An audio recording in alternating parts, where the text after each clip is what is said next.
Hi, Mark here. Trust you're well.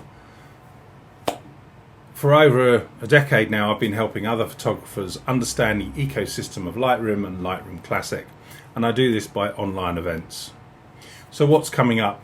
Well, it's actually summer recess time, so a lot of the sessions, it's your challenges, your questions. But on our next session together, which is Monday the 3rd of August, it's all about panoramic photography. We're going to be looking at taking images, going to give you some tips and tricks about how I take panoramic images.